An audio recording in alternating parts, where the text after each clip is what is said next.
생각을 해보시면 먼저 사온 100원을 먼저 파니까 선입선출법에서 남아있는 건 200원짜리가 선입선출법에서는 남아있습니다. 이렇게 표현할게요. 기말재고.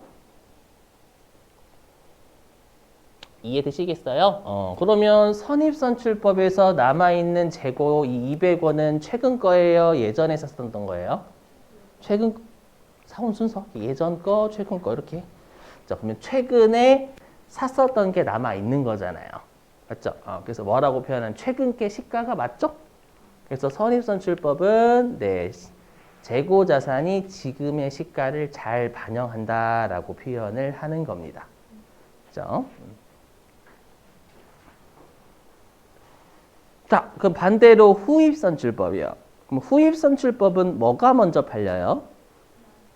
그렇죠. 200원짜리가 먼저 팔리죠. 나중에 사온 걸 먼저 파니까 후입선출법에서는 200원짜리가 먼저 팔리게 됩니다. 그럼 후입선출법에서 남아있는 건 얼마짜리가 남아있는 거예요? 100원짜리가 남아있는 거죠. 그럼 이 100원짜리는 최근 거, 예전 거? 예전 거 사온 순서예요, 여러분. 사온 순서. 사온 순서니까 예전 거죠?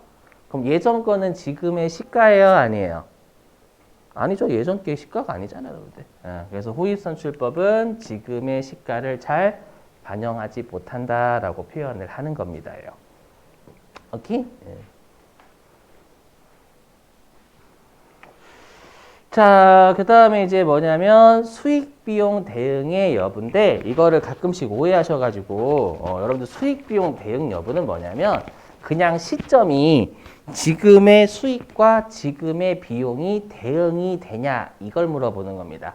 자, 무슨 말인지 해볼게요. 자, 보시면 자, 만약에 우리가 여기서 상품이니까 상품의 수익은 상품 매출이죠.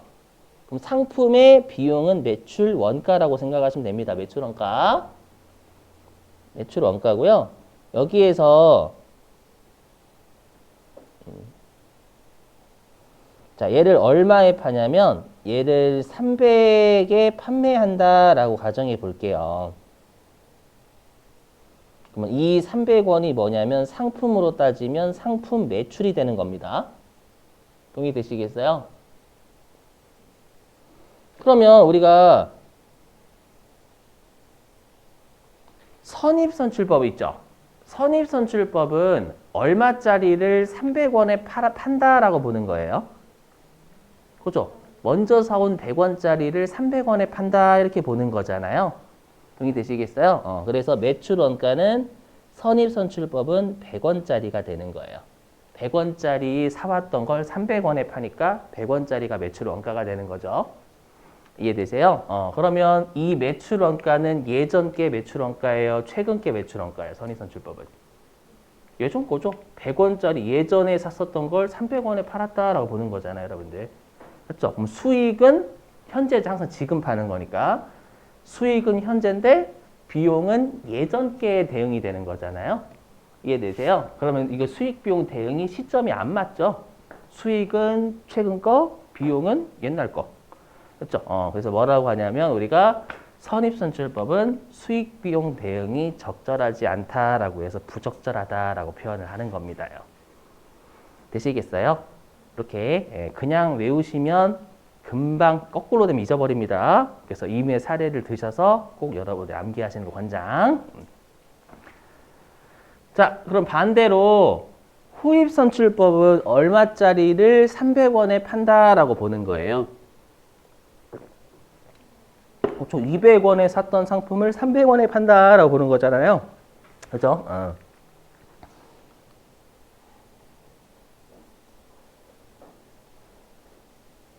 그러면 후입선출법은 수익 현재, 매출 원가도 최근에 샀던 게 매출 원가 비용이 되는 거죠. 그죠? 그러면 현재 수익과 최근에 샀던 게 비용이 되는 거니까 적절하죠, 여러분들. 그래서 수익 비용 대응이 적절하다라고 표현을 하는 겁니다.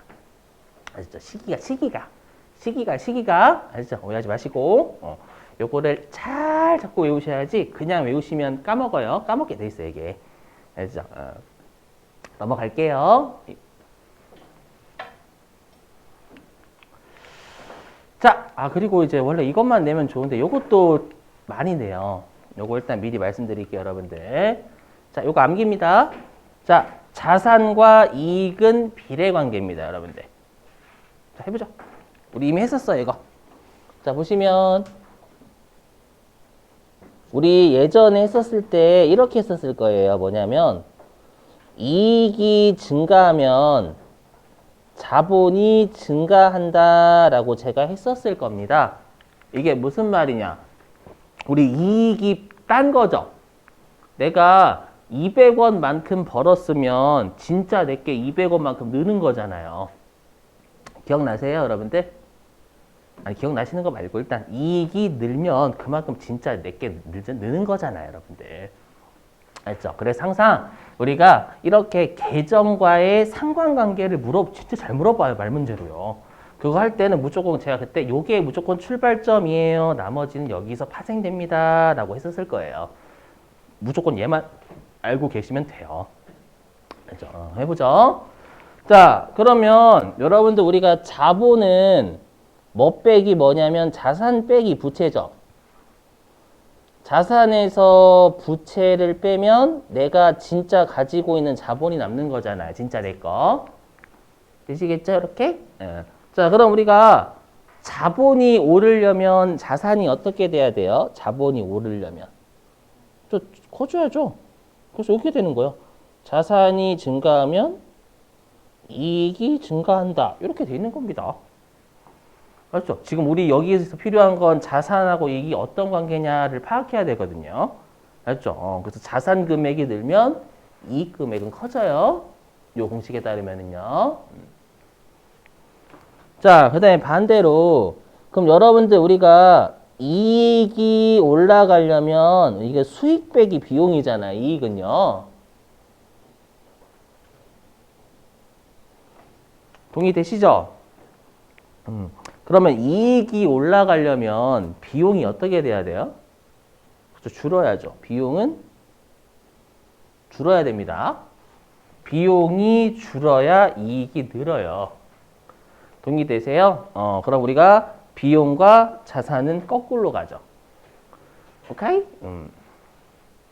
그리고 이거는 우리가 이걸 모르더라도 풀 수 있는 게 자산하고 비용은 당연히 반비례예요. 뭐냐면 내가 만약에 교통비 1,000원 썼대요.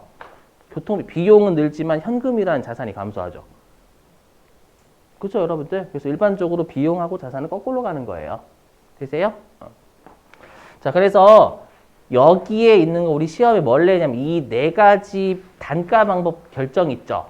이 네 가지의 단가 결정 방법에 여러분들 부등호 방향을 정말 잘 물어봐요. 부등호 방향을요. 알죠? 근데 이거를 다 외우시냐? 아니에요. 저는 뭐만 할 거냐면 얘만 할 거예요. 얘만. 얘만 할 겁니다. 얘가 자산이잖아요. 그죠? 자산.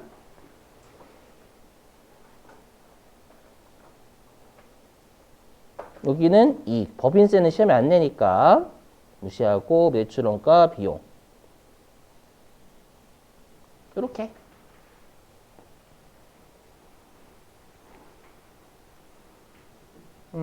그래서 여기 자산과 이익은 같이 가고 자산과 비용은 달리 간다라는 것만 아시면 요 자산 금액만 자산 이쪽 부등호만 판단하시면 나머지는 비례 반비례로 푸시면 되는 거예요. 논리적으로. 자, 그랬을 때 여기서 중요한 가정이 있어요. 여러분, 중요한 가정 요거예요. 물가가 상승할 때 요게 중요합니다. 왜냐면 우리 시험에 물가가 하락할 때라고 장난칠 수도 있거든요. 알죠? 근데 물가가 하락할 때는 어떻게 보시면 되냐면 물가 상승을 뒤집어 엎어버리면 되는 거예요. 반대로 거꾸로. 부등호를 거꾸로만 하시면 되는 겁니다, 여러분들. 아셨죠? 자, 보실게요. 자, 그러면 한번 사례 들어볼게요. 보시면. 자, 일단 우리 회사가요. 처음에 물건을 100원 주고 샀고, 왜 이래? 100원 주고 샀고요. 그 다음에 상품을 200원 주고 샀고요. 그 다음에 상품을 300원 주고 샀습니다. 이게 사온 순서입니다, 여러분들. 예. 물가가 상승하고 있어요, 하락하고 있어요? 상승하고 있죠. 그럼 사오는 가격이 100원씩 늘고 있잖아요. 그래서 물가가 상승하고 있습니다. 저는 이 중에서 우리가 지금 기말 재고 자산을 본다라고 제가 말씀드렸잖아요. 그래서 이 기말 재고 자산을 보기 위해서 두 개가 팔린다라고 해볼게요. 두 개가 팔린다. 자, 그럼 두 개가 팔리면 우리가 선입선출법에서는 처음에 뭐가 먼저 팔려요? 그렇죠. 먼저 사온 100원짜리가 팔리죠. 그 다음에 200원짜리가 팔리죠. 선입선출법은요. 근데 지금 우리가 볼 건 남아있는 거니까 두 개가 팔린다라고 하면 선입선출법은 요 100원 먼저 200원 그 다음에 이렇게 팔리는 거잖아요. 동의되세요? 그럼 선입선출법에서 남아있는 건 300원짜리가 남아있을 거예요. 오케이?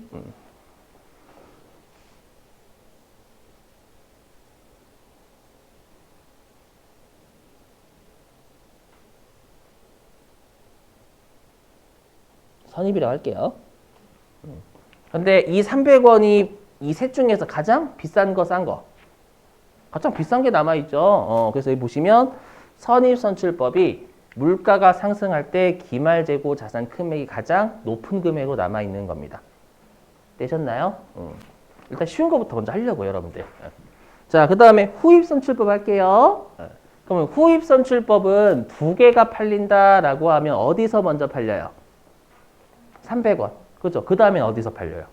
200원. 그렇죠. 그럼 후입선출법에서 남아있는 건 얼마짜리 남아있어요?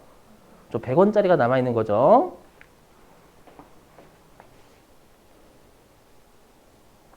근데 이 100원짜리가 이 셋 중에서 가장 싼 놈이죠. 그래서 후입선출법이 물가가 상승할 때 가장 기말재고 자산 금액이 적습니다. 알죠? 주로 요 두 개 잘 물어요. 선입하고 후입. 알죠? 자, 그리고 이제 평균법인데요. 총평균법 할게요. 근데 제가 아까 총평균법이 실지재고 조사법의 평균법이라고 했죠. 맞죠? 근데 우리 실지재고 조사법은 팔린 거 여러분들 기록한대요? 안 한대요? 일단 써놓을까요? 여러분들 좀 헷갈릴 수 있으니까 여기요. 써놓을게요. 여기다가 우리가 총평균법은요. 요게 실사법이라고 할게요. 실지재고조사법, 실사법이라고 하거든요. 실지재고조사법의 평균법이고요. 얘는 구입시 기록, 판매시 기록 안 해요. 맞죠? 구입시 기록, 판매시 기록 안 함. 이걸 이해해서 여러분들 외우시는 거하고요. 암기해서 외우시는 거 정말 달라요, 많이. 기억에 오래 남냐, 적게 남냐.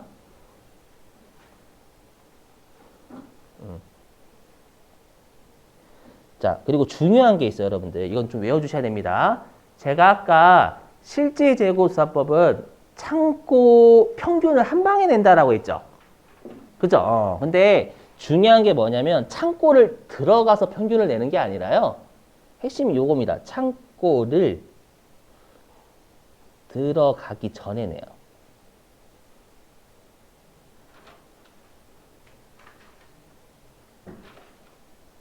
핵심은 요거야. 판매를 기록하지 않고 창고를 들어가기 전에 평균을 낸다라는 겁니다.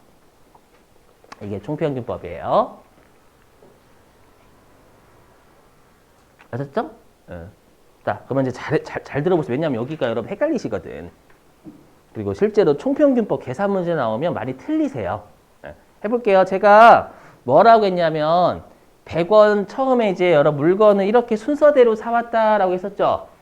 잘 들어보셔야 돼요. 이게 이해가 되시는 거하고 그냥 외우시는 거하고 차이가 많이 납니다. 이쪽은. 재고자산은 문제 진짜 많이 내요. 여러분 이론 문제로. 실기에서는 나오는 애가 정해져 있고 그건 뒤에 가서 살 거고 아직 안 나와요. 여러분들. 보세요. 그러면 우리가 100원 주고 샀을 때 매입한 건 기록한다면서요. 지금 총평균법 하는 거예요. 그러면 100원 주고 샀을 때 100원 이렇게 기록했을 거예요.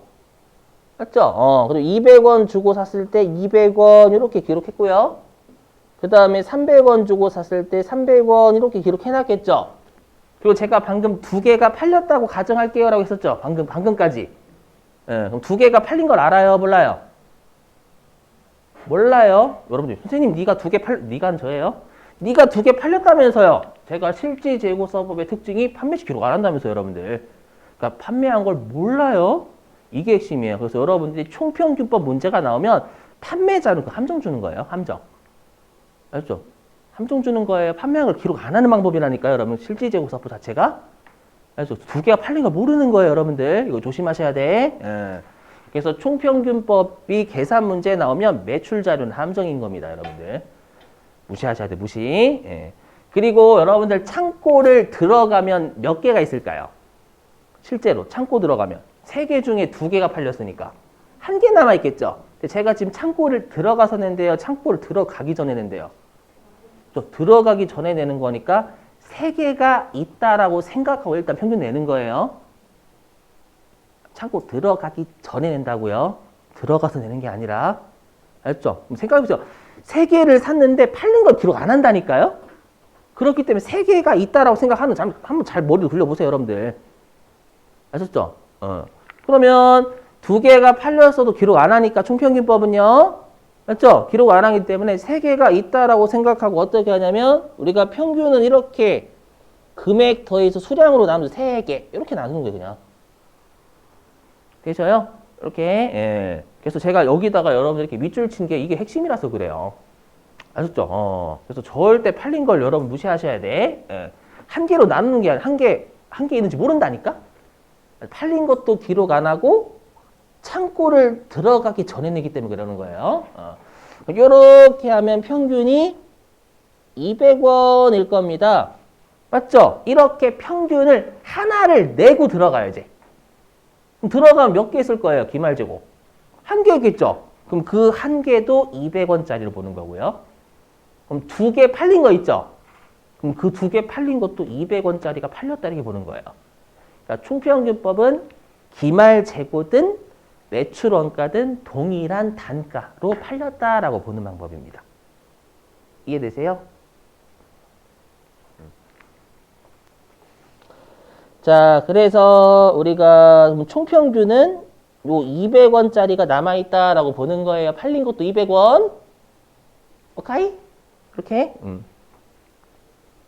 한번 잘 고민해 봐요, 여러분. 여기는 특히 회계하고 세법은요.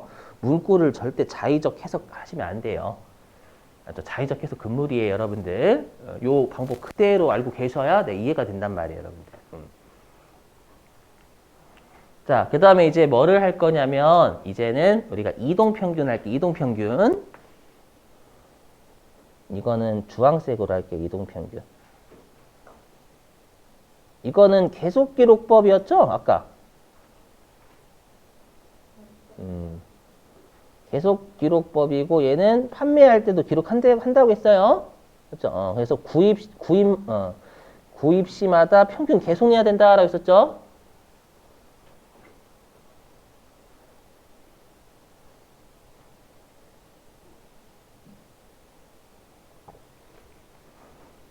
그래서 이해가 안 되시면 여러분 제가 영상을 찍는 게 나중에 영상 그거 올리면 꼭 보시고 한 번 더 여러분 복습하시라는 얘기예요.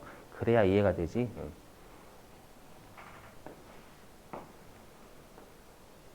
늦게까지 공부하시면 안 돼요. 알죠? 많이 피곤하시네. 절대 늦게까지 공부하시면 안 돼요. 비꼬는 거야, 비꼬는 거야. 이렇게 많이 주무시는 거야, 여러분들. 그래서 이거 절대 몰아서 못 한다니까요. 회계는 몰아서 못 해요, 여러분들. 중간고사처럼. 나중에 해보시면 아실 거예요, 여러분들. 이해가 안 되는 상태에서 못 외워요. 자, 볼게요. 자, 그러면 총평균 이동평균 같은 경우에는 이거 자, 보시면 그럼 100원 주고 샀을 때 100원으로 평균 냈겠죠? 맞죠? 이렇게. 예. 그리고 200원 주고 샀을 때 다시 여기 논리에 집중해 주셔야 돼요. 100원, 200원 이렇게 평균 또 냈을 거예요. 왜냐면 구입 시마다 평균 내니까. 그리고 300원짜리 샀을 때 100원, 200원, 300원 다시 이렇게 평균을 또 냈을 겁니다. 논리적으로 접근하시면 돼요. 그러면 평균에 가장 많은 영향을 미친 숫자는 얼마짜리예요? 이 세 가지 중에. 평균에 가장 많이 들어가 있는 영향을 미친 숫자요. 100원이죠. 그렇죠? 100원은 한 번, 두 번, 세 번 들어갔고 200원은 한 번, 두 번 이렇게 들어왔잖아요, 여러분들. 즉 평균에 가장 많은 영향을 미친 건 이동평균법은 요 100원짜리인 거예요. 맞죠? 요 100원짜리. 그러면 평균은 100원에 가깝게 있겠어요? 200원에 가깝게 있겠어요? 논리적으로 접근해 보세요. 100원이 평균에 많은 영향을 미쳤으니까. 그죠? 200원보다는 100원에 좀 더 가깝게 평균이 매겨져 있어요. 논리적으로 접근하세요. 그러면 100원에 좀 더 가깝게 평균이 매겨져 있다라는 건 팔린 것도 200원 쪽보다는 100원 쪽에 좀 더 가깝게 팔렸다라고 보는 거예요. 맞죠? 근데 우린 지금 팔린 거 보시는 거, 남아있는 거 보시는 거. 남아있는 거 보시는 거잖아요. 그러면 우리가 이동평균법은 100원에 가깝게 평균이 매겨져 있고 100원에 가깝게 팔린 걸로 보는 거니까 남아있는 건 좀 더 200원에 가깝게 남아있다라고 보는 방법입니다. 그렇죠? 그래서 이동평균은 여기에 있어요. 대략. 이거를 증명을 해볼게요. 우리 교재는 없어가지고요. 다른 걸로 좀 증명 좀 해볼게요. 이게 아마 회계 2급 때 배우실 거예요. 우리 교재는 좀 없네요. 이게.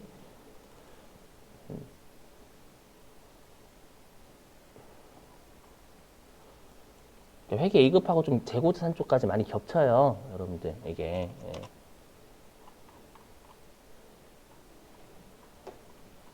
여기 있죠? 여러분들 보시면 아시겠지만 여기 보세요. 여기 보니까 처음에 기초재고가 100원 있죠?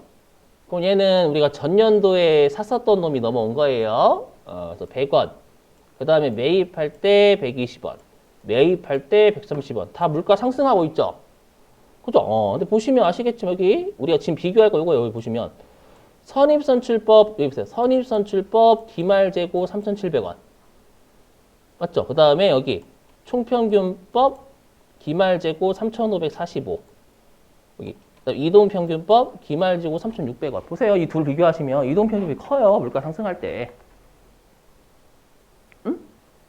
아니 일단 논리적으로 접근해도 이동평균법이 지금 총평균보다 크잖아요. 기말재고가. 되세요? 그 다음에 위쪽 보시면 선입선출법이 제일 크죠. 3,700원이 얘는. 근데 여기 후입선출법은 기말재고 얼마냐면 가장 꼴찌죠. 3,500원. 맞죠? 그래서 물가가 상승할 때 이 방법이 맞아요. 여러분들 논리적으로 접근하시면. 우리 말 문제 나온다니까요, 이거. 되셨어요?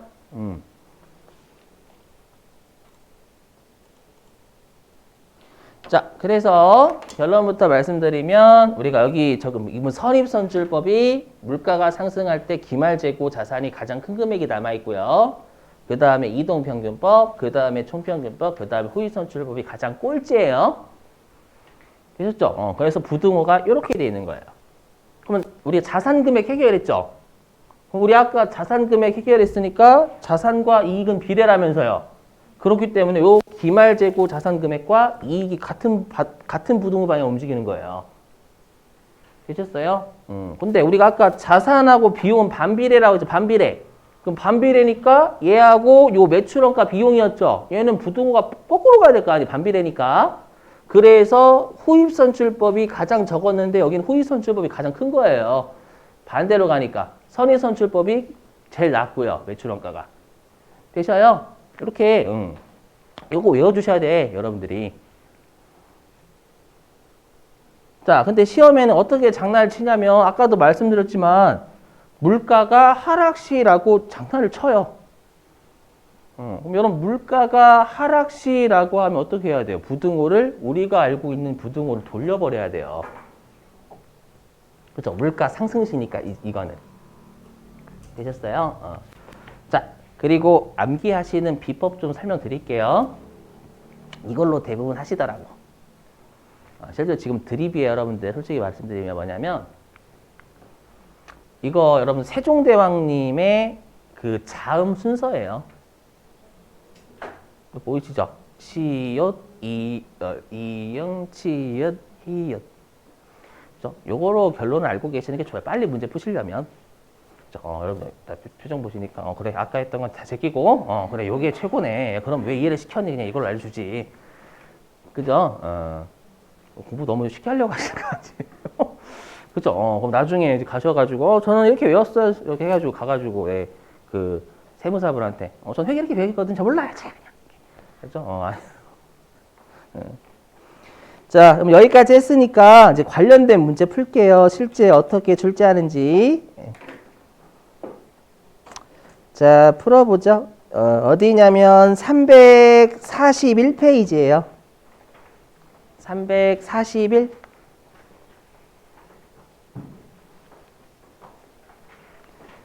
341페이지의 2번입니다. 341페이지의 2번. 자, 문제 읽어볼게요. 341페이지 2번이요. 자, 읽어보면은, 자, 다음 중 재고자산의 평가 방법에 대한 설명으로 가장 옳지 않은 것은 동그라미 1번 개별법은 실제 물량 흐름과 원가 흐름이 일치하는 평가 방법이다. 맞죠? 우리 아까 개별법이 가장 정확한 방법이라면서 여러분들. 맞죠? 일일이 다 기록하는 거. 그죠? 힘들긴 하지만 얘가 가장 정확하다 그 뜻이에요. 자, 그다음에 동그라미 2번. 자, 선입선출법을 적용했을 때 기말재고는 최근에 구입한 상품의 원가로 표시가 된다. 구성된다. 맞아요? 틀려요? 생각 고민해 보셔야 돼. 그냥 여러분 그냥 어떻게 되나 이렇게 고민해 보셔야지. 그냥 땡 이렇게 하시면 안 돼요. 또는 맞다 이렇게. 생각해보세요. 선입선출이잖아요. 먼저 사온 걸 먼저 팔아요? 지금은 팔린 거 보래요? 남아있는 거 보래요? 남아있는 거 기말재고니까. 그럼 선입선출법은 먼저 사온 걸 먼저 파니까 남아있는 건 최근 게 남아있겠죠. 맞죠? 그래서 최근에 구입한 원가로 구성된다라는 표현은 맞는 거가 되는 거예요. 오케이? 네. 그 다음에 동그라미 3번. 자, 물가가 상승 시 선입선출법을 적용하면 평균법. 여기서는 그냥 이동하고 총평균 합쳐버린 거예요. 평균법. 자, 평균법에 비해 일반적으로 매출 총이익이 작게 계상된다. 여러분들 어떻게 알아요? 네, 요걸로 알죠, 요걸로. 설마 이게 단기순이익이라고 단기순이익 안 나왔다고 여러분 모른다라고 하시면 안 돼요. 이익. 맞죠? 물가가 상승할 때 이익이 선입이 제일 크잖아요. 맞죠? 근데 지금 선입보다 뭐라고 되어 있어요? 총평균이 크다, 평균이 더 크다라고 되어 있죠. 틀린 거예요. 3번이 오답이에요, 오답. 자, 그 다음에 동그라미 4번이요. 자, 평균법은 기초재고자산과 단기에 매입한 상품으로. 왜냐면 기초재고자산은 1월 1일 날 있는 놈이 아니라 정확한 뜻은 전년도에 있던 상품이 올해 넘어온 거예요. 맞죠? 자, 평균법은 기초재고자산과 단기에 매입한 상품으로 평균 단위당 원가, 이게 여러분 단가죠. 단가를 구해서 기말재고자산과 매출원가를 계산하는 방법이다. 맞는 표현이죠, 여러분들. 어떠한 평균법인지 설명 안 했으니까 맞는 표현이 되는 거예요. 자, 됐고요. 그 다음에 302페이지. 302페이지는 저번에 못 풀어가지고. 자, 302페이지입니다.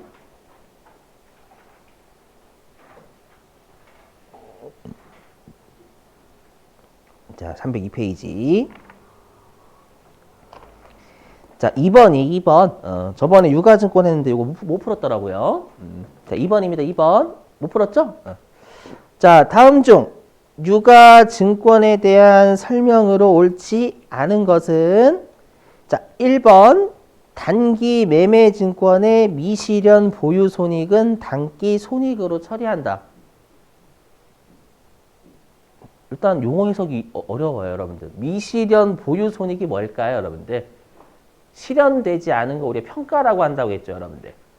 맞죠? 실현이 처분해야 이익이 들어온 거고, 맞죠? 그래서 거기 미실현 보유 손익은 평가 손익 얘기하는 거예요. 평가 이익 또는 손실.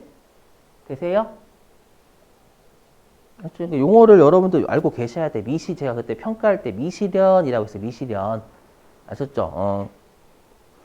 우리가 단기 매매 증권 평가 이익하고 손실 얘기하는 거잖아요. 그럼 요거 단기에 우리가 손익으로 처리한다라는 뜻이 수익 또는 비용으로 처리한다 이 말하고 같았죠. 왜냐면 이익 또는 손실은 수익 빼기 비용으로 나오니까.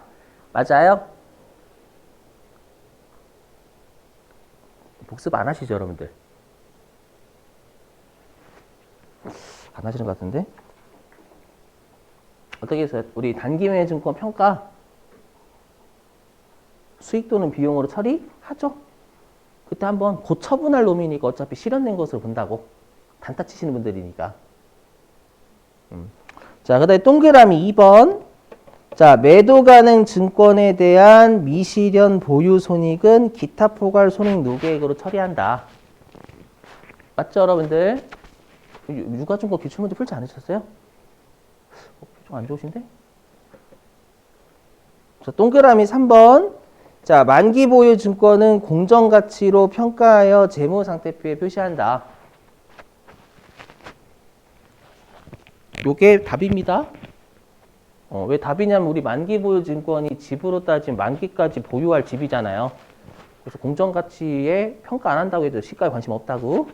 3번이 틀렸어요, 여러분들. 여러분들이 이제 제키면 되지 뭐 이거 그냥 틀리면 되지라고 생각하시겠지만 나중에 이제 보시면은 항상 합격률이 낮은 회차는 여러분들 이론에서 당락이 자주가 진짜 많이 돼요. 왜냐면 실기 쪽은 대부분 잘 맞으시거든요, 일반적으로.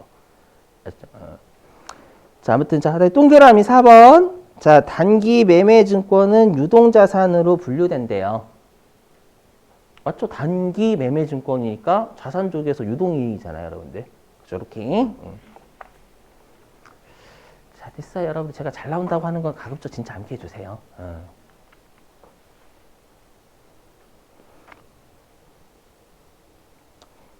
가끔씩 인터넷에 보면 회계 1급 쉬워요. 그냥 회계 처음 하셔도 바로 딸 수 있어요. 그거 옛날 옛적. 옛날 옛적 합격률하고 지금 합격률하고 나중에 여러분 비교해 보시면요 많이 다를 거예요.